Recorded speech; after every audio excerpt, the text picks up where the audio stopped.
हाँ, बोलते जाओ जिस भी क्वेश्चन में डाउट है। जिसको डाउट है पूछते चले जाओ बुकलेट वाले पार्ट में।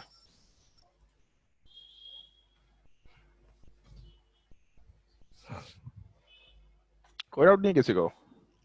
एक्सरसाइज 2 का 65। क्या? एक्सरसाइज 2 का 65। एक मिनट रुक जाओ। एक्सरसाइज 2 का question number 65।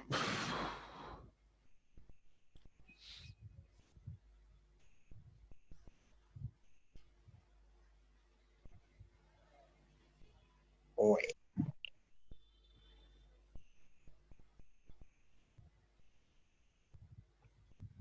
Exercise 2 question number 65। हाँ, बोलो क्या डाउट है इसमें? बोलो भाई क्या डाउट है? 65 सर नहीं। हाँ मतलब क्या डाउट है इसमें? बोल ही नहीं रहा क्या डाउट है। किसका डाउट है इसमें 65 नंबर? हेलो, किसका डाउट है क्वेश्चन नंबर 65 में? अच्छा सॉरी 65। किसका डाउट डाउट है क्वेश्चन नंबर 65 में? सर समूह।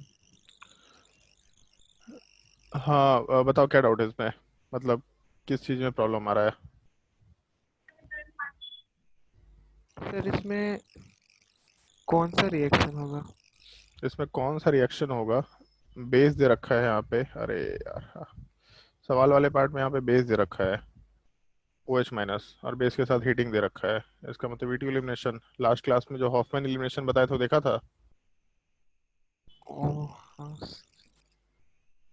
और नहीं भी तो एक चीज़ देख के पता चल गया ना कि नाइट्रोजन के ऊपर प्लस चार्ज है, तो और कोई ऑप्शन भी नहीं अभी तक, तो और कहीं भी कोई ऐसा रिएक्शन नहीं पड़ा है। ठीक है, ट्राई करके देखना है एक बार। और कोई डाउट किसी को? वैसे इसमें देख लेते हैं, इसमें मेजर प्रोडक्ट बोला है, तो मेजर प्रोडक्ट बनाते वक्त पुअर लिविंग ग्रुप है तो पहला काम अल्फा कार्बन मार्क करेंगे सारे के सारे। और अल्फा कार्बन में ऊपर नीचे अपने काम करना ही है क्योंकि बीटा कार्बन यहाँ एग्जिस्ट नहीं कर रहा। फिर उसके बाद बीटा कार्बन जब मार्क करेंगे तो उसके इसमें बीटा कार्बन के ऊपर नेगेटिव चार्ज का स्टेबिलिटी देखना है, तो 1 डिग्री बीटा कार्बन ज़्यादा स्टेबल होगा, तो आराम से अल्फा कार्बन और लिविंग ग्रुप का बॉन्ड हटेगा, बीटा कार्बन से हाइड्रोजन हटेगा और यहाँ पे carbon double bond carbon carbon का फॉर्मेशन होगा, मतलब इथीन का फॉर्मेशन हो जाना चाहिए ऑप्शन 65 वाले पार्ट में। और कोई डाउट? सर फॉलो अप उसमें। एक सेकंड रुको।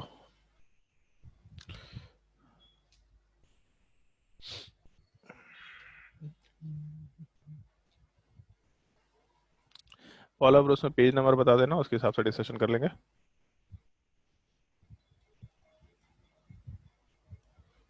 बोलो पेज नंबर फॉलो अप उसमें, पेज नंबर या चैप्टर नंबर बोल दो, कुछ भी एक चीज बोल दो।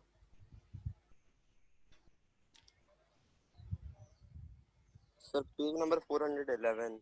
Page number 411। एक मिनट, 411।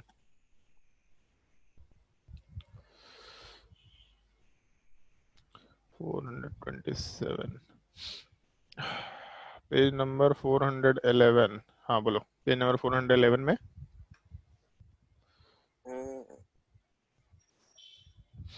बताओ। सर 411 में तो क्वेश्चन 6 था इसमें तो। सिक्स तो है ही यहाँ पे। हाँ 6 है ना सर। सर 6 में फ्लोरोपेंटेन दिया हुआ है, हाँ, तो सर फ्लोरीन कैसे रिएक्ट करेगा? मतलब पुअर लिविंग ग्रुप है ना, एक्सेप्शन में दिया था ना सर। किसका डाउट ही है? आर्यमान तेरा डाउट है? हाँ, हाँ सर मेरा। इसमें ये क्या सवाल है ये? क्वेश्चन सर नंबर ये 2 क्या सवाल है ये? बोलो भाई। सर ये तो शक्तिमान। सर हाँ ये बोलो। तो E2 का है ना। अच्छा, तुम वहां पे कौन सा सवाल दे रखा है? E1 दिया हुआ है सर उधर। If two fluoropentane where. एक चीज बताइए अरमान जी, आप भी ICSE बोर्ड वाले हैं ना? Yes sir. तो आपका अंग्रेजी तो एक्सपेक्टेड है कि बहुत अच्छा होना चाहिए। इससे क्या मतलब समझ में आता है? थोड़ा हिंदी में क्या बोलते हैं, हिंदी में मतलब बताने का कष्ट करेंगे? क्या मतलब समझ में आ रहा है इससे?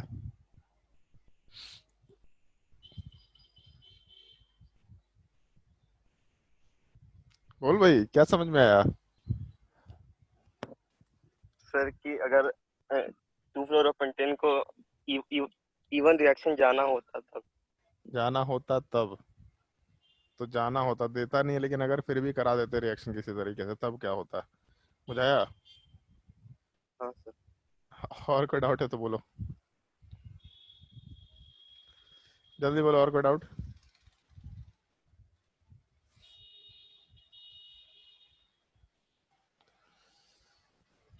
और किसी को कोई डाउट नहीं है किसी भी पार्ट में? पेज नंबर 393 का 27। Page number? यार जोर से बोलो, आवाज एकदम नहीं आ रहा, एक second. Page number 393। Page number 393। Page number,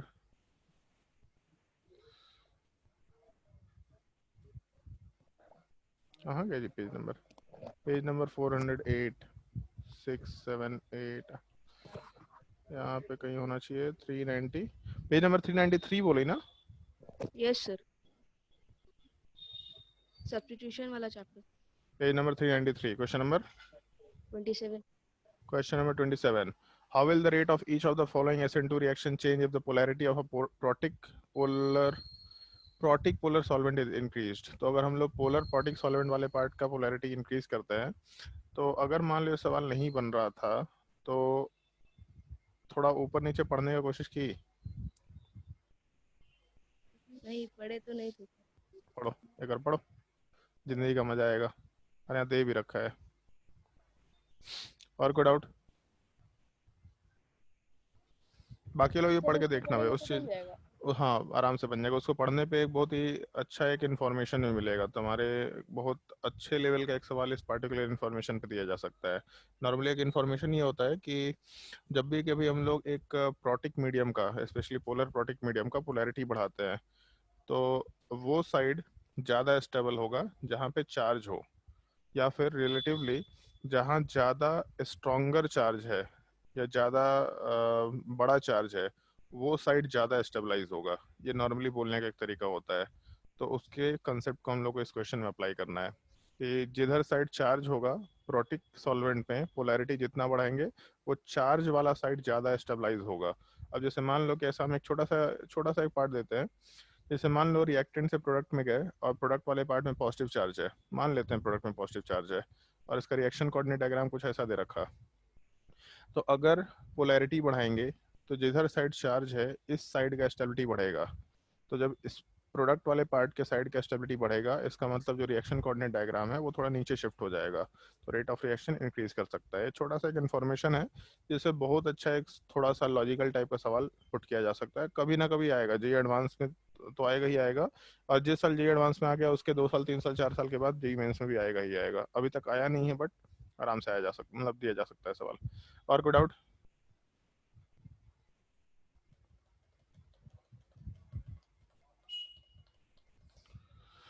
बताओ भाई, और कोई डाउट? चलो तो क्लास शुरू करते हैं। क्या पढ़ाए थे लास्ट क्लास में, एक बार देख लेते हैं। लास्ट क्लास में तो शायद होमवर्क दिया था कुछ कुछ, जहाँ तक हमको ध्यान है। बल्कियर ग्रुप बता दिया था हॉफमैन एलिमिनेशन वाले पार्ट में। हाँ, ये सब सवाल तो होमवर्क दिया था। क्वेश्चन नंबर 3 वाला पार्ट, चलो क्वेश्चन नंबर 3 वाले पार्ट पे जान देते हैं।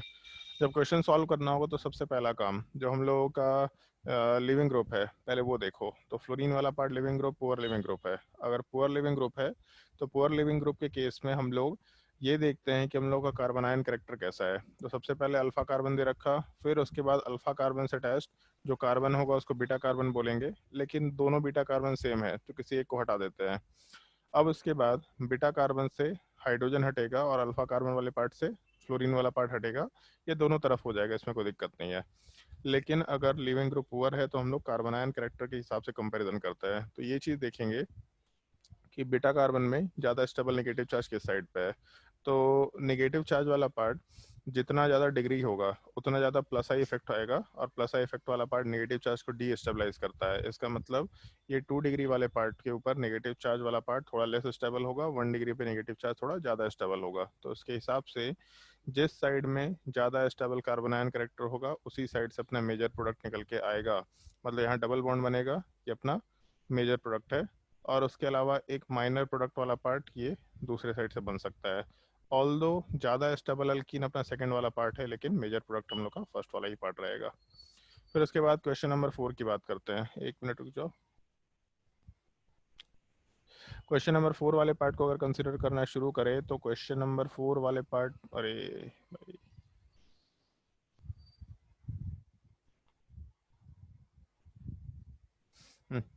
चलो ध्यान दो। जैसे अगर हम लोग क्वेश्चन नंबर 4 वाले पार्ट को कंसिडर करना शुरू करें तो क्वेश्चन नंबर 4 वाले पार्ट में ऐसा मेंशन किया हुआ है कि एलडीए दे रखा है ग्रुप, और लास्ट क्लास में बताया था एलडीए वाला पार्ट काफ़ी बल्कियर ग्रुप होता है, काफ़ी बल्कियर बेस होता है। इस एक एग्जाम्पल को थोड़ा ध्यान रखना होता है हम लोगों को। तो lithium di isopropyl amide bulkier base है। अगर बल्कियर बेस है तो रिएक्शन वाले पार्ट में उस कार्बन पे रिएक्शन होगा प्रेफरेबली मेजर प्रोडक्ट के फॉर्मेशन के लिए जिस साइड में हम लोगों का स्टेरिक हिंड्रेंस वाला पार्ट कम हो। तो जैसे सबसे पहला काम अल्फा कार्बन मार्क किया, वो हमेशा करना है, ये एक हैबिट बना करके रखो। अगर ये काम नहीं करेंगे तो कभी ना कभी गलती करेंगे, फिर हमको मत बोलना, उसमें गलती होने के चांसेस है। तो सबसे पहला काम अल्फा कार्बन मार्क किया। अल्फा कार्बन के बाद बीटा कार्बन जब मार्क करेंगे तो दोनों मिथाइल ग्रुप है तो एक बीटा कार्बन को छोड़ देता है, दो बचा बीटा कार्बन। इन दोनों में ये पार्ट 1 डिग्री है और दूसरा वाला पार्ट 3 डिग्री है। और इस केस में जब बल्कियर बेस है तो बल्कियर बेस में हम लोगों को स्टेबिलिटी या किसी भी चीज़ से कोई मतलब नहीं होता, हम लोगों को केवल डिग्री से मतलब होता है कि 1 डिग्री पे लेस हिंड्रेंस है, ज़्यादा रिएक्टिविटी होगा, 2 डिग्री पे थोड़ा कम रिएक्टिविटी, 3 डिग्री पे और भी कम रिएक्टिविटी। तो जब 1 डिग्री से हाइड्रोजन हटेगा तो उस केस में अल्फा कार्बन से ब्रोमीन भी हटेगा, मतलब एक ये प्रोडक्ट बना सकते हैं ऊपर डबल बॉन्ड। और जब दूसरे वाले बीटा कार्बन से हाइड्रोजन हटेगा और ब्रोमीन हटेगा तो ये भी डबल बॉन्ड बना सकते हैं। मेजर प्रोडक्ट हमेशा 1 degree greater than 2 degree greater than 3 degree mention करते हुए काम कर सकते हैं क्वेश्चन नंबर 4 में। जिसको भी कहीं भी डाउट होगा पूछते जाना, अदरवाइज फटाफट नोट करते जाओ। ऑल्दो इन सब चीज़ों को लास्ट क्लास में एक्सप्लेन कर दिया था, डाउट होना नहीं चाहिए।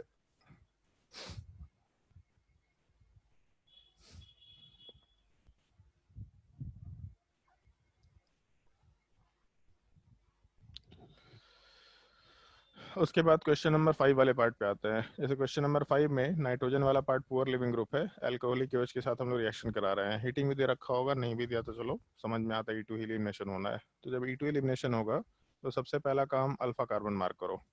तो चारों अल्फा कार्बन तो मार्क कर दिए, और जब एक बार हम लोग अल्फा कार्बन मार्क करेंगे तो उसके बाद बीटा कार्बन भी देखना है। तो इधर बीटा कार्बन है, इधर भी बीटा कार्बन है, इधर भी बीटा कार्बन है, लेकिन चौथे साइड में नहीं है, मतलब ये अल्फा कार्बन अपने किसी काम का नहीं है, तो मिथाइल ग्रुप को छोड़ देना।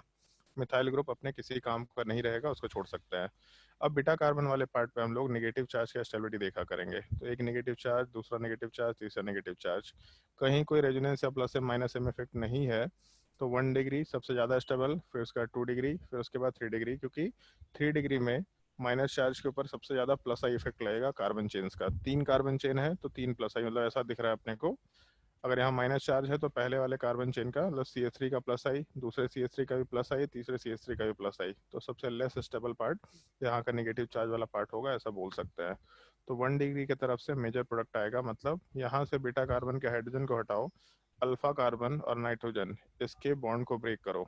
तो जब यहाँ के बॉन्ड को ब्रेक करेंगे तो पॉजिटिव चार्ज न्यूट्रलाइज हो जाएगा, तो एक तो प्रोडक्ट बन गया कार्बन डबल बॉन्ड कार्बन। उसके अलावा नाइट्रोजन पे एक मिथाइल ग्रुप है, उसके अलावा एक प्रोपाइल ग्रुप है, उसके अलावा एक हम लोग के पास नाइट्रोजन वाले पार्ट के ऊपर आइसोब्यूटाइल ग्रुप भी दे रखा है। तो ये दो प्रोडक्ट रहेंगे, ये मेन प्रोडक्ट बनेगा। मतलब मेजर अगर प्रोडक्ट पूछा जाए तो मेजर प्रोडक्ट बोलने का मतलब अल्कीन वाले पार्ट की बात कर रहे हैं हम लोग यहाँ पे। मतलब सवाल में अगर रिएक्शन देके पूछा प्रोडक्ट क्या बनेगा तो अल्कीन वाला पार्ट, क्योंकि हम लोग को उसके अल्कीन से मतलब है। लेकिन इसके साथ साथ बाकी बचा हुआ लिविंग ग्रुप कुछ इस तरीके के स्ट्रक्चर में आराम से रह सकता है। क्वेश्चन नंबर 5 में अगर किसी को डाउट है तो पूछ सकता है, अदरवाइज क्वेश्चन नंबर 6 बहुत सिंपल सा है। सारे कार्बन अल्फा कार्बन सेम है और सब में एक एक बीटा कार्बन, तो बीटा कार्बन से हाइड्रोजन हटाओ, अल्फा कार्बन नाइट्रोजन का बॉन्ड ब्रेक करो, तो प्रोडक्ट वाले पार्ट में आराम से इथीन का फॉर्मेशन होगा, और नाइट्रोजन वाले पार्ट पे 3 इथाइल ग्रुप वाला पार्ट, ये स्ट्रक्चर बचा हुआ रह जाएगा। लिविंग ग्रुप का थोड़ा ध्यान रखना, आगे हम लोग रिएक्शंस में यूज करेंगे। फिर उसके बाद क्वेश्चन नंबर 7 की बात करते हैं। क्वेश्चन नंबर 7 वाले पार्ट में सल्फर के ऊपर प्लस चार्ज है और 2 पुअर लिविंग ग्रुप है और दोनों में कार्बन चेन दे रखा है। मतलब बेसिकली हम लोगों के पास केवल कार्बन दे रखा है और एक ही कार्बन है। इसका मतलब यहाँ वाले पार्ट में बीटा पे पोजीशन ही नहीं है तो डबल बॉन्ड नहीं बन सकता, तो इस साइड को छोड़ देते हैं। बाकी बचा अल्फा कार्बन। अल्फा से अटैच्ड 2 बीटा कार्बन है। अगर पहले को हटाएंगे तो इस केस में इधर डबल बॉन्ड बनेगा, अगर दूसरे वाले पार्ट को हटाएंगे तो दूसरे साइड डबल बॉन्ड बनेगा। तो मेजर किधर से बनेगा उसके लिए नेगेटिव चार्ज बना के देखते हैं। नेगेटिव चार्जेस पे कोई plus M minus M effect नहीं है, तो इस केस में आराम से प्लस आई की वजह से यहाँ 2 डिग्री कार्बन और दूसरे वाले कार्बन में 3 डिग्री कार्बन। तो अगर कोई इफेक्ट नहीं है तो 2 डिग्री और 3 डिग्री वाले पार्ट में ज़्यादा स्टेबल 2 डिग्री रहेगा। तो सबसे पहला पार्ट, सल्फर और कार्बन का बॉन्ड ब्रेक हुआ, एक साइड से हाइड्रोजन ब्रेक हुआ तो यहाँ डबल बॉन्ड का फॉर्मेशन हुआ। दूसरे साइड से हाइड्रोजन ब्रेक हुआ तो दूसरे साइड डबल बॉन्ड का फॉर्मेशन होगा। तो ये 2 प्रोडक्ट बन सकते हैं जिसमें स्टेबल पार्ट तो सेकंड है, लेकिन पहला वाला पार्ट अपना मेजर प्रोडक्ट निकल के आएगा, क्योंकि हम लोगों के 2 डिग्री वाले कार्बन की तरफ से हम लोग का जो निगेटिव चार्ज का स्टेबिलिटी है वो ज़्यादा निकल के आ रहा है। फिर उसके बाद क्वेश्चन नंबर 8 की बात करते हैं। एक मिनट। क्वेश्चन नंबर 8 वाले पार्ट को जब कंसिडर करेंगे तो उस केस में हम लोगों के पास ऐसा कुछ स्ट्रक्चर दे रखा, फ्लोरीन वाला पार्ट, सॉरी फ्लोरीन वाला पार्ट दे रखा और फ्लोरीन वाला पार्ट पुअर लिविंग ग्रुप है। तो अगर पुअर लिविंग ग्रुप है मतलब E2 एलिमिनेशन तो होगा।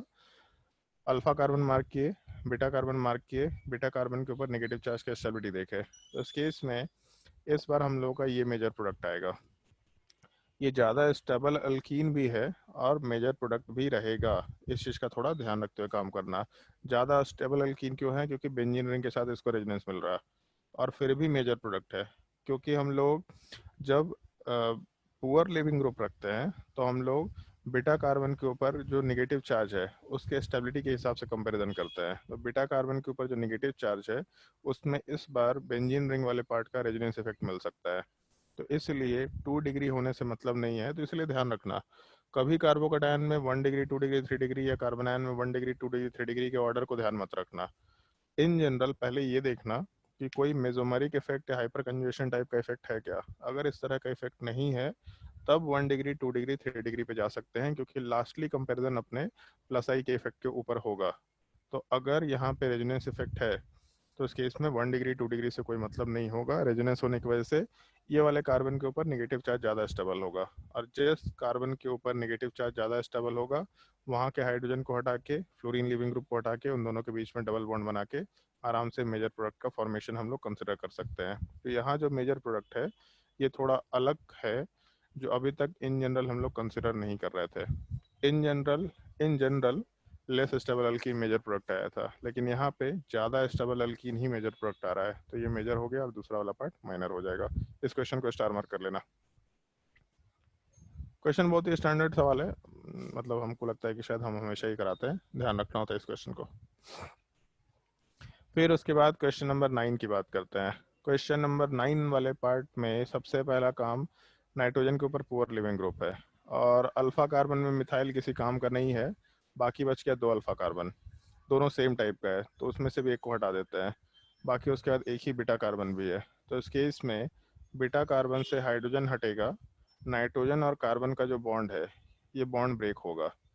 तो जब इधर का बॉन्ड ब्रेक होगा तो बेसिकली यहाँ से एक पार्ट को हम लोग हटा सकते हैं, जिसको हम अलग से लिख दे रहे हैं। मान लो ऐसा स्ट्रक्चर दे रखा।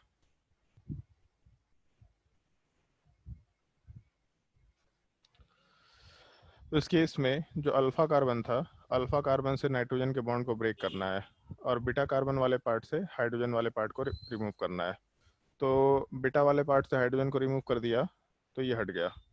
उसके अलावा अल्फा कार्बन और नाइट्रोजन के बॉन्ड को ब्रेक कर दिया तो ये भी हट गया और अल्फा और बीटा के बीच में डबल बॉन्ड का फॉर्मेशन करा दिए। तो इस केस में जब नाइट्रोजन कार्बन का बॉन्ड ब्रेक होगा तो ये पॉजिटिव चार्ज हट जाएगा, ये पार्टिकुलर पार्ट अपना प्रोडक्ट बन सकता है। तो इसीलिए डबल बॉन्ड बनाने के बाद नाइट्रोजन पे क्या ग्रुप्स रह जाते हैं, इस एक चीज़ का थोड़ा ध्यान रखना होगा, क्योंकि जब हम लोग साइक्लिक स्ट्रक्चर लेके चलेंगे तो इस तरह का फॉर्मेशन आसानी से पॉसिबल है।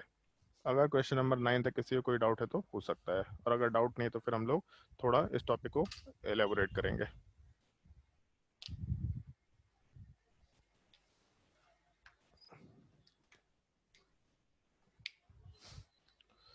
सर हाँ बोलो। सर एक डीपीपी में डाउट था। बोलो कौन से डीपीपी में? 29। डीपीपी नंबर 29, एक मिनट।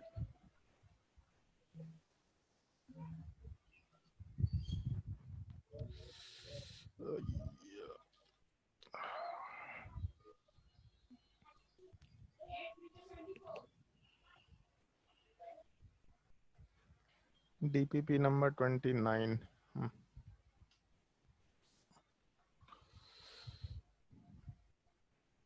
एक मिनट।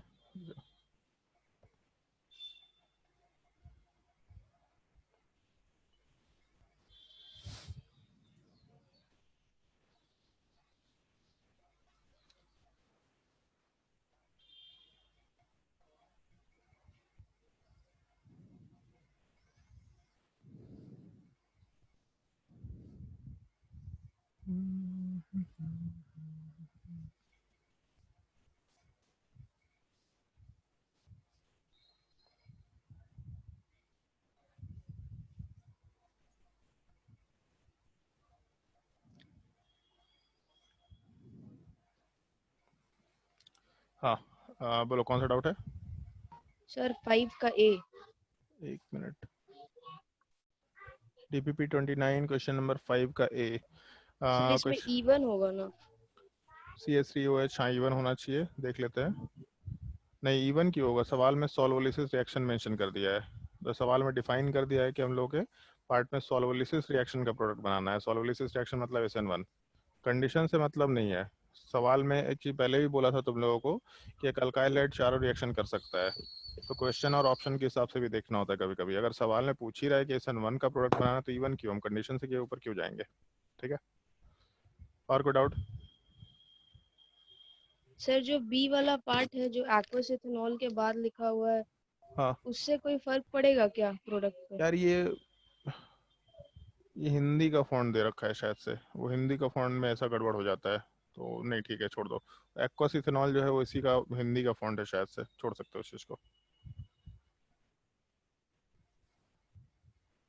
हो गया सर। ओके।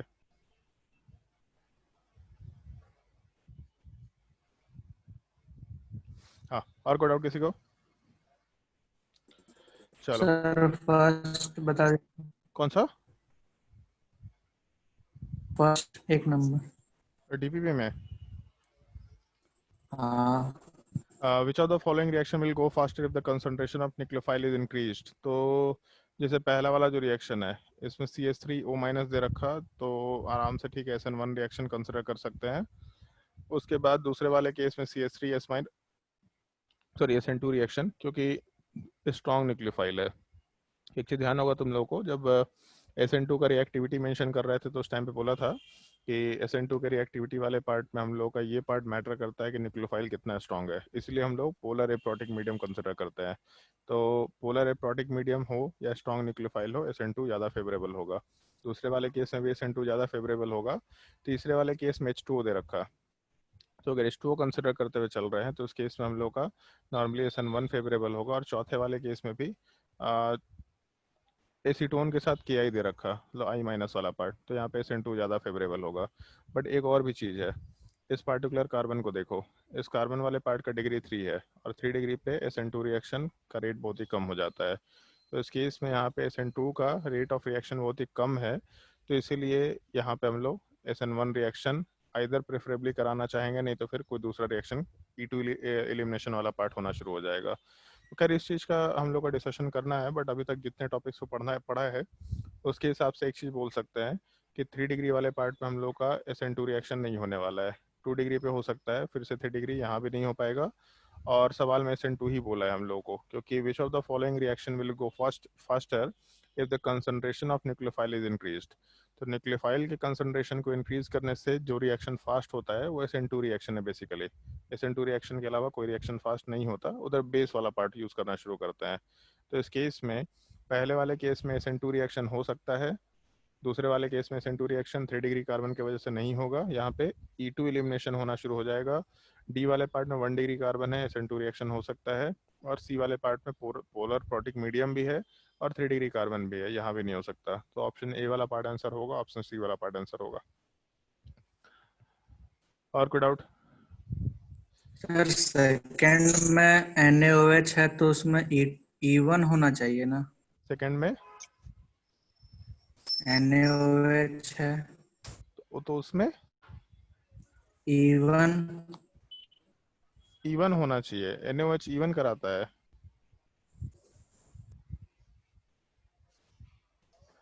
बताओ भाई, NaOH इवन कराता है क्या?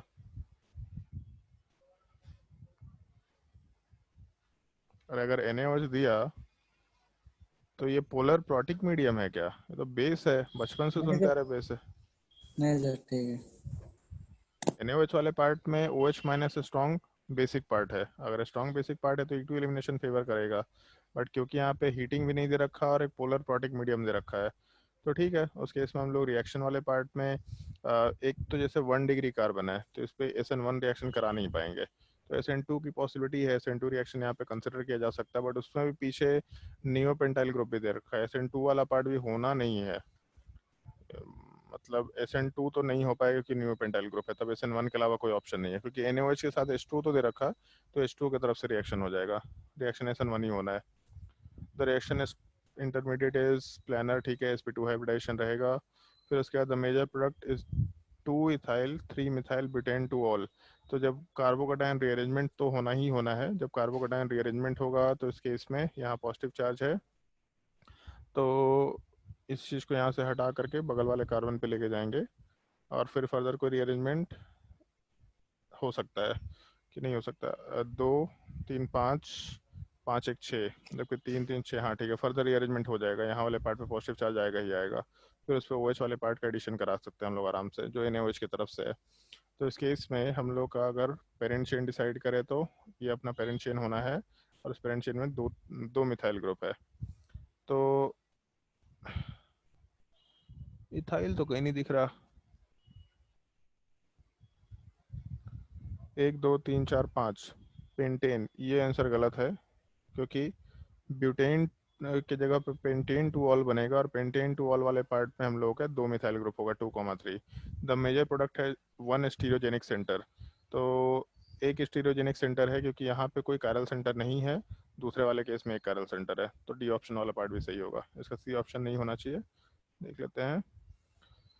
ये हटा यहाँ से, पॉजिटिव चार्ज बगल वाले कार्बन पे शिफ्ट किया तो 3 कार्बन, तो 5 कार्बन, एक 6 कार्बन, और इसके बगल में शिफ्ट करेगा तो 3 3 6 और एक साथ, हाँ ठीक है, रीअरेंजमेंट हो गई होगा। तो उस केस में ये अपना फाइनल प्रोडक्ट निकल के आना चाहिए। और NaOH वाला पार्ट यहाँ पे कुछ नहीं कर पाएगा, क्योंकि जो रिएक्टेंट है वो रिएक्टेंट वाला पार्ट नियोपेंटाइल जैसा ग्रुप है, और नियोपेंटाइल हैलाइड SN2 रिएक्शन नहीं देता है। तो NaOH वाला पार्ट SN2 दे नहीं सकता। OH माइनस स्ट्रॉन्गर बेस तो है, लेकिन यहाँ डबल बॉन्ड बना नहीं सकता, इसका मतलब E2 भी हो नहीं सकता। तब उस केस में ये जो पोलर प्रोटिक मीडियम है, ये H2 वाला पार्ट SN1 को फेवर करेगा। लास्टली यहाँ से Br हटेगा, पॉजिटिव चार्ज बनेगा, रीअरेंजमेंट होगा। बट जो पॉजिटिव चार्ज बन के रीअरेंजमेंट होगा उसमें OH माइनस हम लोग NaOH की तरफ से आराम से पुटअप कर सकते हैं। और कोई डाउट किसी को? कुछ चीज़ों को क्वेश्चन के थ्रू ही सीखना पड़ेगा, कुछ चीज़ों को क्वेश्चन में गिवन ऑप्शन के हिसाब से ही सीखना पड़ेगा। उसको ऐसे एक बार में नहीं सोच सकते कि ऐसा ही है तो ऐसा ही है। बहुत सारी चीज़ों को ऐसे क्वेश्चन करते करते अपने आप सीखने को मिल जाएगा, और क्वेश्चन नहीं करेंगे तो फिर सीख भी नहीं पाएंगे। 1 मिनट। सर हाँ बोलो। सर उसमें चारों आंसर दिया होता है ABCD चार। नहीं, उसमें आंसर गलत दे रखा है। ब्यूटेन टू ऑल नहीं होगा, इथाइल नहीं होगा वहाँ पे आंसर। तो ठीक है, हम करेक्शन करा देते हैं। 1 सेकंड रुक जाओ। आ गया। DPP 29 था ना? DPP 29 वाले पार्ट में क्वेश्चन नंबर 2, क्वेश्चन नंबर 2 का ABCD ए तो होगा, बी भी होगा। 3 वाले पार्ट में 2 इथाइल 3 मिथाइल ब्यूटेन 2 ऑल।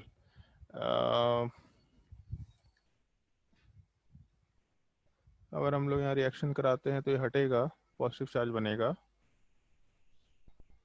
ठीक है। और पॉजिटिव चार्ज बनने के बाद कार्बन कार्बन कार्बन, और एक रिअरेंजमेंट हुआ तो यहाँ वाले कार्बन पे पॉजिटिव चार्ज आ जाएगा।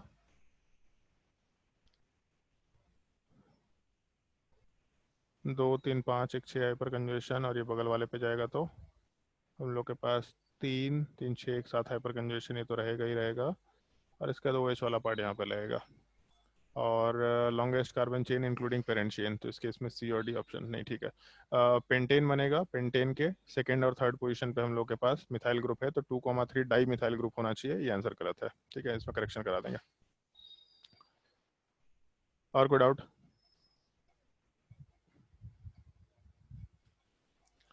बताओ भाई, और कोई डाउट?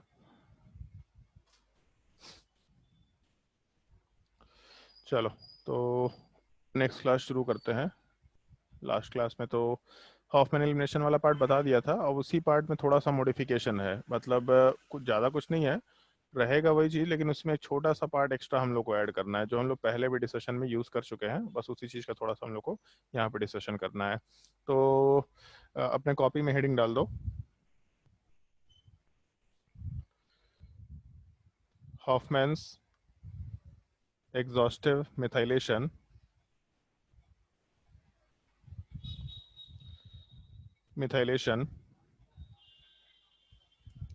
followed by elimination,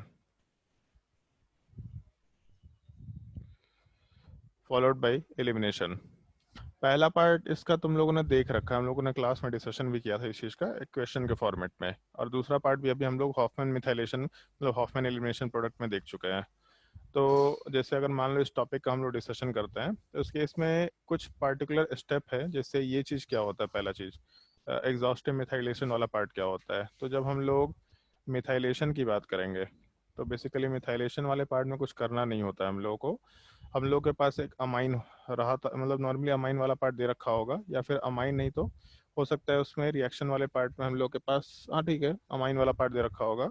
मान लो ऐसा दे रखा R के साथ NH2, तो जब R के साथ NH2 वाले पार्ट का रिएक्शन हम लोग CH3I के साथ कराएंगे, क्योंकि I वाला पार्ट अच्छा लिविंग ग्रुप है। CH3Br के साथ ये रिएक्शन हम लोगों ने बुकलेट में देख रखा था, बट हम लोग CH3Br नहीं ले रहे हैं यहाँ पे, हम लोग CH3I ले रहे हैं, क्योंकि और अच्छा लिविंग ग्रुप है और इजीली रिएक्शन हो जाए।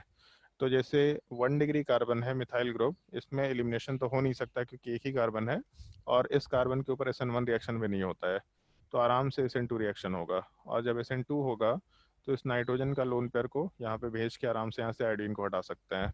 तो प्रोडक्ट के फॉर्मेशन में R के ऊपर नाइट्रोजन, उसके ऊपर एक CH3 का एडिशन होगा और I- बाहर निकलेगा, बट क्योंकि नाइट्रोजन अपना लोन पेयर वाला पार्ट डोनेट किया, तो नाइट्रोजन के ऊपर एक पॉजिटिव चार्ज निकल के आएगा।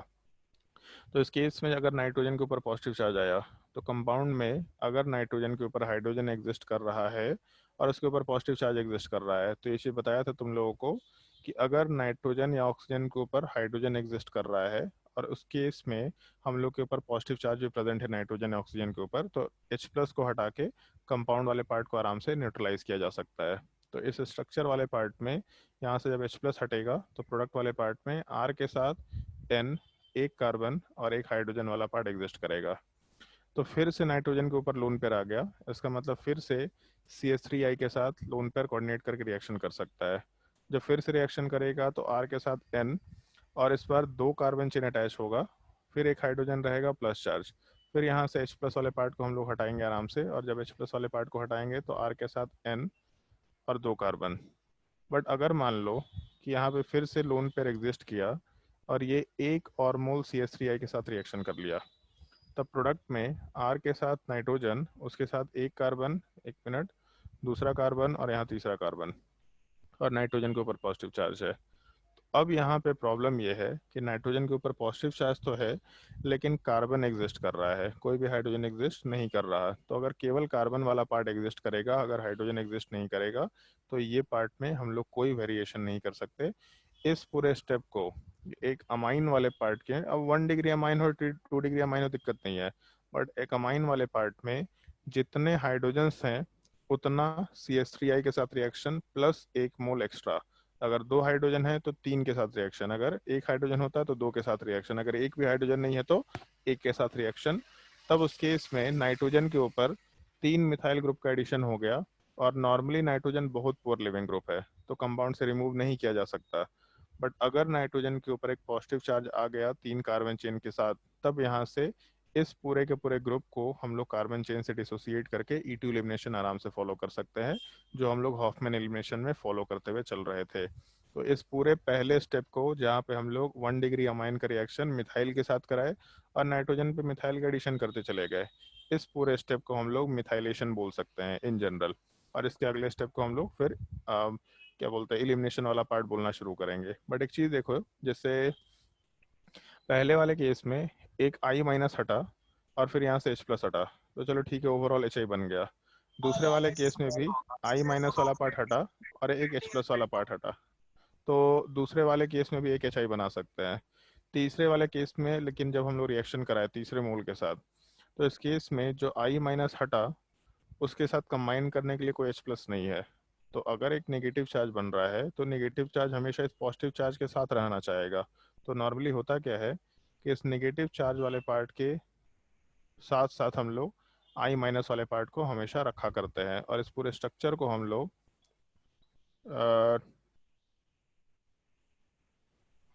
सॉरी टर्शियरी भी नहीं, 4 कार्बन है ना, तो 4 कार्बन वाले पार्ट में डिग्री क्वाटरनरी हो जाएगा। क्वाटरनरी नाइट्रोजन का सॉल्ट है, तो इस केस में नाइट्रोजन के ऊपर अगर पॉजिटिव चार्ज होता है तो आराम से अमोनियम वर्ड यूज़ कर सकते हैं, नाइट्रोजन अमोनियम, ये सॉरी क्वाटरनरी अमोनियम सॉल्ट। अब उसमें आयोडीन है तो आयोडीन है, अगर ब्रोमीन होता तो ब्रोमीन ले लो, कोई दिक्कत नहीं है। लेकिन मिथाइलेशन के लास्ट में 4 डिग्री वाले अमाइन से रिलेटेड एक सॉल्ट बनता है, तो इसलिए अमोनियम सॉल्ट बोल रहे हैं हम लोग क्वाटरनरी डिग्री वाले पार्ट का। नोट कर लो इस पूरे स्टेप को, सिंपल सा SN2 रिएक्शन का स्टेप है, कोई ज़्यादा कॉम्प्लिकेशन नहीं है इसमें।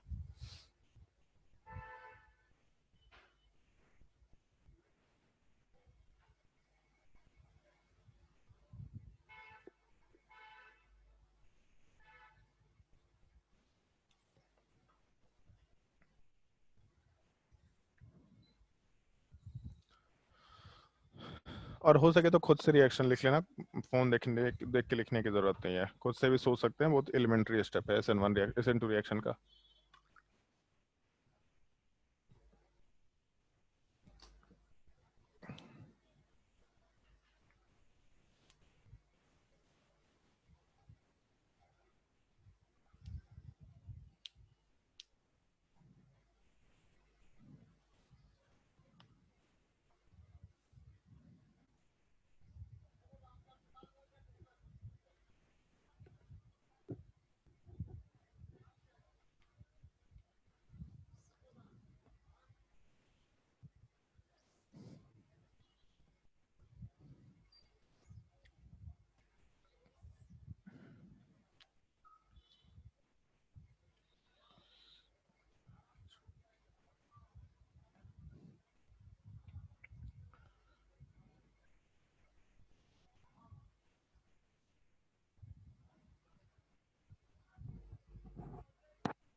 इतने पूरे स्टेप को हम लोग केवल मिथाइलेशन बोला करते हैं, केवल मिथाइलेशन। और इसके बाद फिर हम लोग हॉफमैन एलिमिनेशन में जैसा पहले प्रोडक्ट बनाते थे वही चीज़ करेंगे। लेकिन एक छोटा सा यहाँ पे मॉडिफिकेशन है पॉइंट में, उस मॉडिफिकेशन का थोड़ा ध्यान रखना होगा।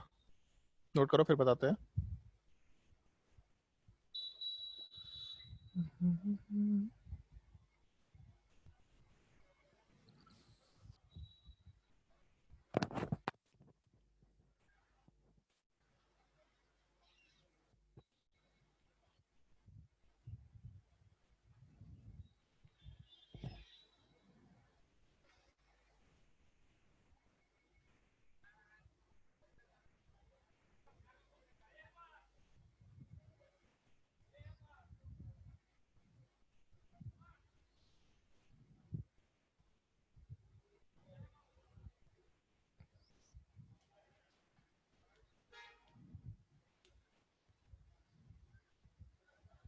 चलो ध्यान दो, जैसे इसके बाद जब हम लोग एलिमिनेशन कैरी आउट करते हैं, तो जैसे मान लो हम लोग एक छोटा सा अमाइन ले लेते हैं, क्योंकि वहाँ पे कार्बन चेन के अलावा बाकी चीज़ भी दिखाना पड़ेगा। तो अगर हम लोग एलिमिनेशन वाले स्टेप की बात करें, तो एलिमिनेशन वाले पार्ट में हम लोग के पास जो कार्बन चेन था R, वो तो एग्जिस्ट कर ही रहा है, और उसके अलावा 3 मिथाइल ग्रुप अटैच हो गया। लेकिन हम लोग यहाँ पे बेस वाले पार्ट में जैसे एल्कोहलिक KOH वाला पार्ट नहीं लेके चल रहे होते हैं। मतलब KOH वाले पार्ट का मतलब बेसिकली OH माइनस लेके नहीं चल रहे होते हैं।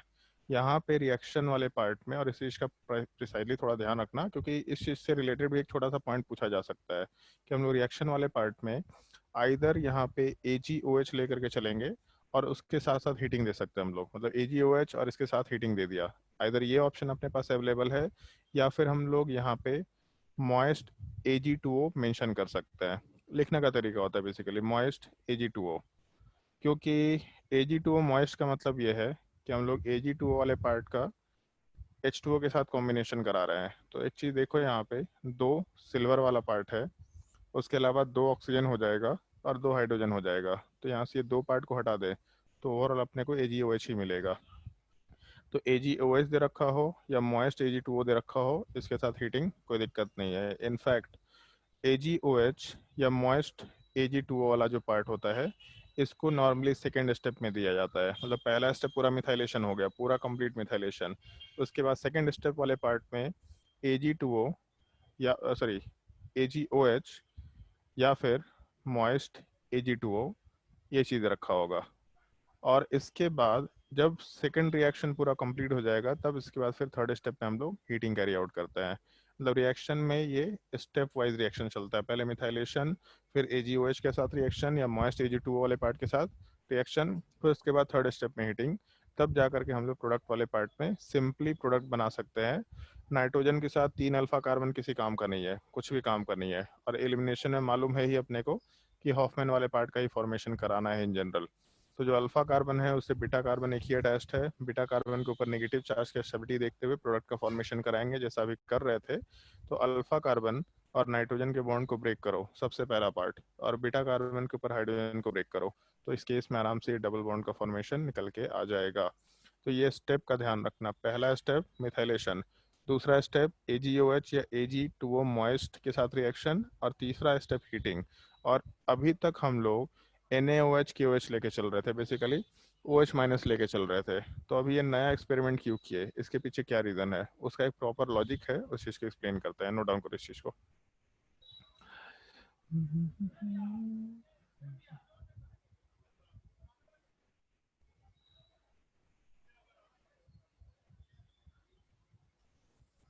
एलिमिनेशन में हॉफमैन एलिमिनेशन प्रोडक्ट ही बनेगा, वो बड़ा एलिमेंट्री स्टेप है, उसके लिए सोचने की ज़रूरत नहीं है।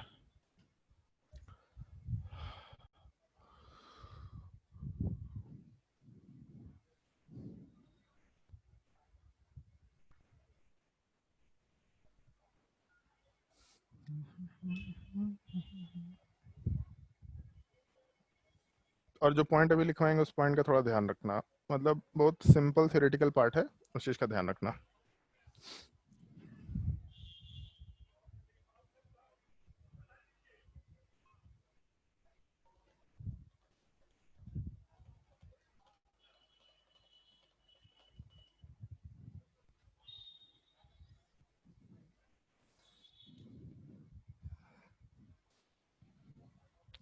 चलो ध्यान दो।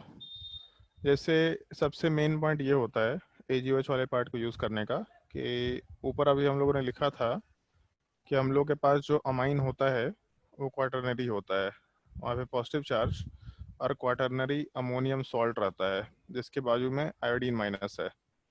तो अगर हम लोग NaOH या KOH यूज़ करेंगे तो OH माइनस मिल जाएगा, इसमें कोई दिक्कत नहीं है।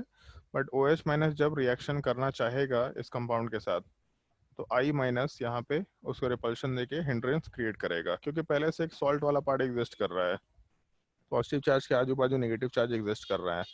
तो जो नेगेटिव चार्ज वाला पार्ट ऑलरेडी, और इसमें भी कोवेलेंट बॉन्ड नहीं है कि डायरेक्शन है, आयनिक बॉन्ड है तो नॉन डायरेक्शनल है। एक पॉजिटिव चार्ज के लॉन्ग बहुत सारे नेगेटिव चार्ज एग्जिस्ट करेंगे। तो अगर नेगेटिव चार्ज इस तरीके से एग्जिस्ट करेगा तो एक बेस को इधर अप्रोच नहीं करने देगा। तो इस वजह से आयोडीन को हटाना एक मस्ट कंडीशन है। तो अगर हम लोग इस OH वाले पार्ट के, मतलब एक नॉर्मल KOH वाले पार्ट के जगह पे अगर हम लोग AgOH का यूज़ करें, मान लो ये कंपाउंड दे रखा और इस कंपाउंड के बाहर हम लोग के पास I माइनस है, और इस I माइनस वाले पार्ट के साथ साथ हम लोग यहाँ पे AgOH यूज़ करें, तो AgOH का मतलब है Ag प्लस और OH माइनस। AgOH का Ag प्लस आयोडीन के साथ कंबाइन करके AgI प्रिसिपिटेट करा देगा। बचपन से सुनते यार AgI वाले पार्ट का प्रिसिपिटेशन हो सकता है। जैसे AgI का कलर क्या होता है प्रिसिपिटेट का, मालूम है किसी को? येलो। ब्राउन। ब्राउन? ब्राउन कौन सा दुनिया का कलर आ गया भाई? Yellow sir. येलो। जब हम लोग इसको याद रखना है इस तरीके से, जैसे AgCl जो है ये वाइट कलर का होता है, और उसके बाद AgBr जो है इसको हम लोग नॉर्मली ब्राइट येलो कलर लिखते हैं, ब्राइट येलो। और जब AgI होता है तो AgI वाले पार्ट का कलर पेल येलो होता है। पेल येलो मतलब थोड़ा डार्क येलो टाइप का कलर निकल के आएगा, ऐसा बोल सकते हैं, ठीक है। तो इस केस में जो AgI है वो प्रिसिपिटेट करेगा, मतलब जो I माइनस उस कार्बन के स्ट्रक्चर को जो हिंडर कर रखा है वो हिंड्रेंस खत्म हो जाएगा। तो जो OH माइनस है फिर वो आराम से इसके साथ कंबाइन करके एज अ बेस रिएक्शन में बिहेव करके E2 एलिमिनेशन कैरी आउट कर सकता है। तो ये छोटा सा कंसेप्ट ध्यान रखना, ये चीज़ नोट करना, इन्फॉर्मेशन अपने हिसाब से नोट कर लो और उसके नीचे पॉइंट मेंशन कर लो नोट लिख करके। NaOH KOH is not used to carry out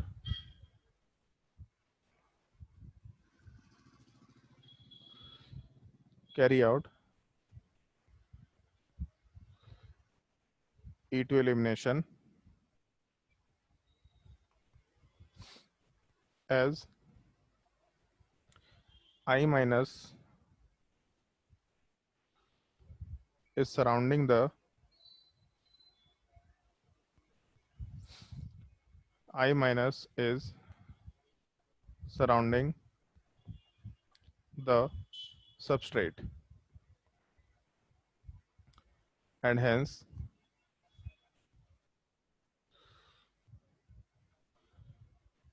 will hinder the approach of OH minus, and hence will hinder the approach of OH minus। और ब्रैकेट में लिख लेना Ag plus from AgOH will precipitate I minus as AgI। Note कर लो।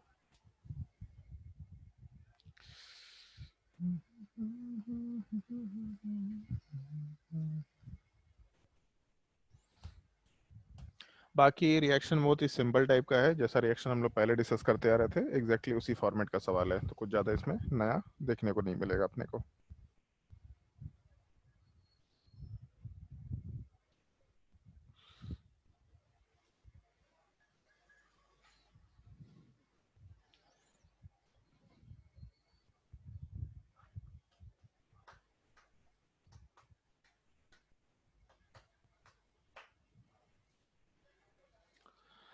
चलो, तो ऐसा एक overview में हम लोग रिएक्शन लिख सकते हैं। जैसे मान लो अगर ये रिएक्शन होता तो इथेन अमाइन का रिएक्शन अगर Hofmann exhaustive methylation followed by elimination के लिए करना होता तो पहले स्टेप में CH3I एक्सेस के साथ रिएक्शन कराते हैं, ये पहला स्टेप हो गया। फिर उसके बाद सेकेंड स्टेप में इसका रिएक्शन हम लोग AgOH या फिर मॉइस्ट Ag2O के साथ कराते, और उसके बाद थर्ड स्टेप में हम लोग फिर हीटिंग यूज़ करते हैं। तो इस केस में 3 स्टेप में जब ये रिएक्शन होता तो प्रोडक्ट वाले पार्ट नाम से हम लोग को अल्कीन वाला पार्ट मेजर प्रोडक्ट निकल के मिल जाता। तो रिएक्शन लिखने का तरीका ध्यान रखना, ये रिएक्शन लिखने का एक सिंपल सा तरीका होता है। उसी के ऊपर क्वेश्चन नोट कर लो, find the product in the following cases, find the major products, और केवल मेजर निकालना है, find the major product in the आने वाले केसेस।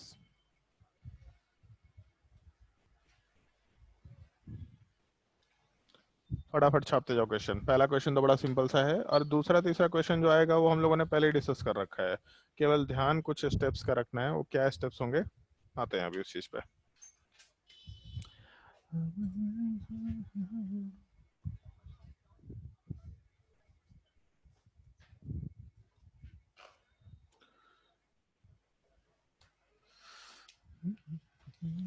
और यहाँ तक के पार्ट में अगर किसी को डाउट है तो पूछ सकता है, पहले डाउट पूछ लो उसके बाद क्वेश्चन देते हैं। जिसको जो भी डाउट है बेहिचक पूछ लो।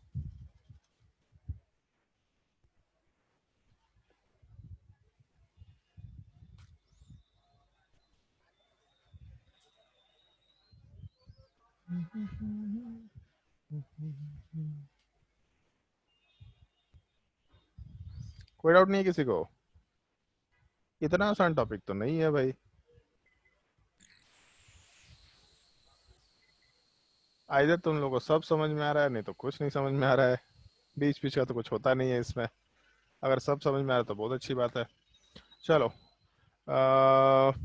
क्वेश्चन ट्राई करना शुरू करो। 1 मिनट।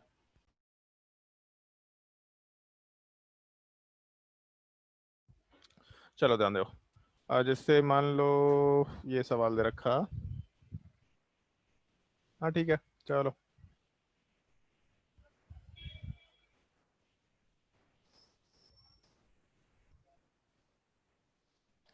पहले स्टेप में रिएक्शन कराए CH3I एक्सेस के साथ, बाय डिफॉल्ट एक्सेस मान करके चलना, लिखने की जरूरत नहीं है। दूसरे स्टेप में रिएक्शन कराए AgOH के साथ, और थर्ड स्टेप में रिएक्शन कराए हीटिंग। तो मेजर प्रोडक्ट क्या निकल के आएगा? छापते जाओ क्वेश्चन। हर एक केस में रिएजेंट सेम है, तो ज़्यादा कुछ सोचने की ज़रूरत नहीं है।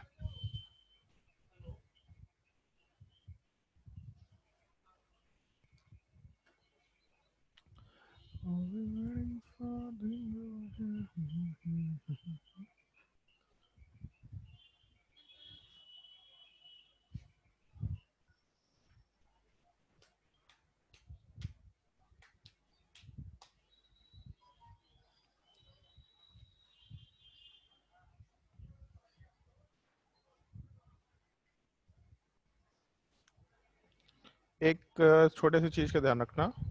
जैसे जब सीक्वेंशियल रिएक्शन लिखेंगे हम लोग, तो हॉफमैन एग्जॉस्टिव एलिमिनेशन, उसको HEE से डिनोट करेंगे। बाय डिफॉल्ट इसमें मिथाइलेशन कंसिडर कर लेना, मतलब Hofmann exhaustive methylation followed by elimination, तो HEE से डिनोट कर दे रहा हूँ, ठीक है।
ट्राई करके देखो।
ट्राई करके देखो सवाल।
अच्छा, ओके।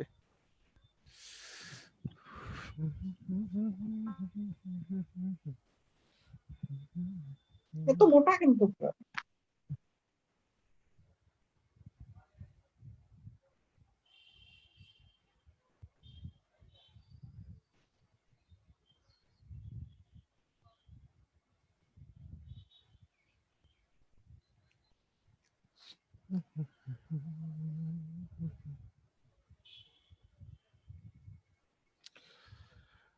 चलो क्वेश्चन नंबर 1 वाले पार्ट पे आते हैं।